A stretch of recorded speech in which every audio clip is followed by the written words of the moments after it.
तत्सवितुर्वरेण्यं भर्गो देवस्य धीमहि धियो यो नः प्रचोदयात्। वंशी विभूषितकरान्नवनीरदाभात् पीताम्बरादरुणबिम्बफलाधरोष्ठात् पूर्णेन्दुसुन्दरमुखादरविन्दनेत्रात् कृष्णात् परं किमपि तत्त्वमहं न जाने। वन्दे राधापदाम्भोजं ब्रह्मादिसुरवन्दितं यत् कीर्तिं कीर्तनेनैव पुनाति भुवनत्रयम्। जय राधा माधव जय कुंज बिहारी, जय राधा माधव जय कुंज बिहारी, जय गोपी जन वल्लभ जय गिरिवरधारी। जय राधा माधव जय कुंज बिहारी। सभी भागवत प्रेमियों को राधे राधे। आइए आज पुनः आम्र पल्लवों के साए में बैठकर भागवत रस का पान करें। हम लोग बहुत ही सुंदर प्रसंग का श्रवण कर रहे हैं यज्ञ पत्नियों के संबंध में। भगवान ने जब अपने ग्वाल बालों को यज्ञ पत्नियों के पास भेजा, तो यज्ञ करने वाले ब्राह्मणों की पत्नियों के पास जब खबर भेजा भात के लिए, ये सब सुन चुके हैं, तो वे सभी प्रसन्न होकर के दौड़ी भागी चली आई 4 प्रकार के व्यंजनों को लेकर के। और भगवान के उस अनुपम सौंदर्य को जब देखा तो सब देखती रह गई। उनमें कुछ ऐसी भी थी जिनके पतियों ने उन्हें ज़बरदस्ती रोक लिया, लेकिन वे भगवान के ध्यान में इतना मग्न थी कि उनका यह जो कर्ममय शरीर है वह छूट गया और वे सूक्ष्म रूप से भगवान के पास पहुंच गई। और बाकी जो पहुंची थी उन्होंने भगवान का पूरा सम्मान किया और उसके बाद उन्होंने कहा कि तुम अब लौट जाओ। पहले तो उन्होंने स्वागत अवश्य किया, उन लोगों का स्वागत किया कि स्वागतम वो महाभागा आस्यताम करवाम किम यन्नो दीक्षा प्राप्ता उपपन्नमिदम ही वह।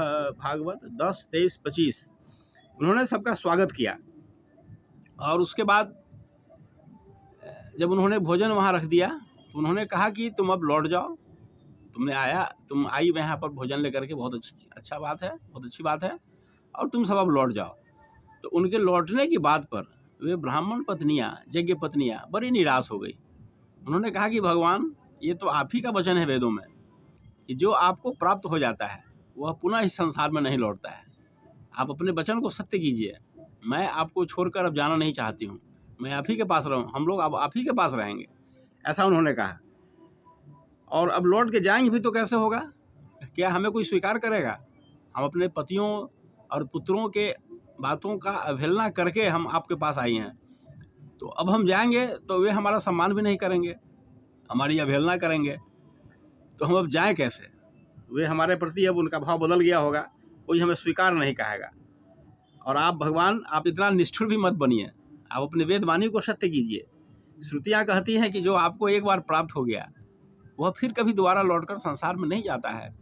भगवान ने भी भगवत गीता में इसकी चर्चा की है कि यद गत्वा न निवर्तन्ते तद धामम परमम मम। जो हमारे धाम को चला जाता है या जो हमारे पास आ गया वो फिर लौटकर संसार में नहीं जाता है। तो हे श्री कृष्ण जी, आप अपनी वेदवाणी को सत्य कीजिए और हमें अपने पास ही रहने दीजिए। तो इस पर भगवान ने कहा कि तुम घबराओ मत, तुम हमसे युक्त हो गई हो, तुम लोग यहाँ आई हो तो तुम लोग अब हमसे युक्त हो। अब तुम्हारे पति ही नहीं, तुम सारा संसार तुम्हारा सम्मान करेगा, कोई तुम्हारे प्रति तिरस्कार का भाव नहीं रखेगा, इसलिए तुम निश्चिंत होकर के जाओ। और उन्होंने बहुत प्रकार से आश्वस्त करके उनको भेज दिया। वे भी चली गई वहाँ से, भगवान कृष्ण के पास से चली गई।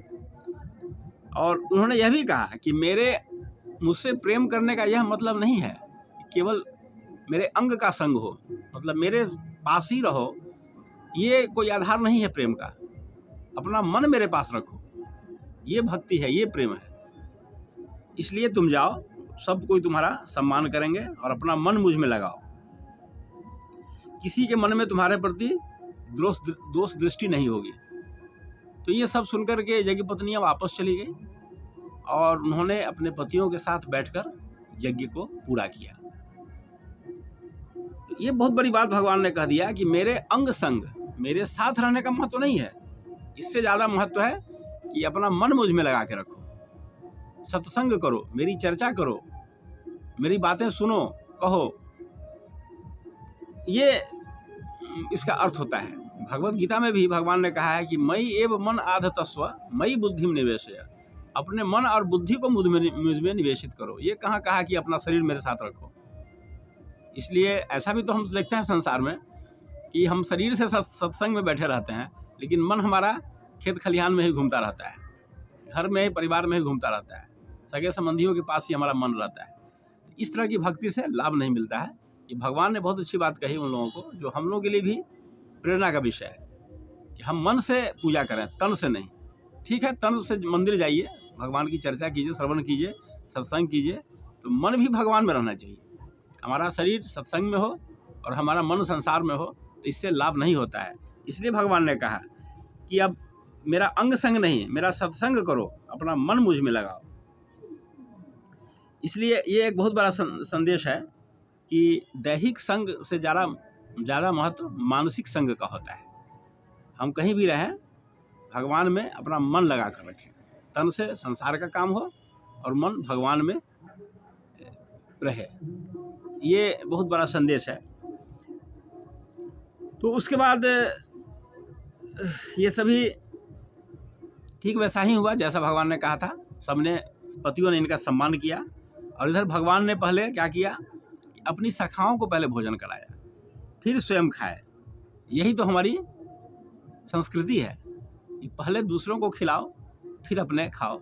ये हमारी संस्कृति है। आज हम अपनी बात को यहीं पर समाप्त करते हैं, अब इस निवेदन के साथ कि अगर आपको अच्छा लगता हो तो इसको लाइक कीजिए, सब्सक्राइब कीजिए और शेयर करके सत्पुरुषों के पास भेजिए, ताकि यह सत्संग आसानी से पहुंच सके।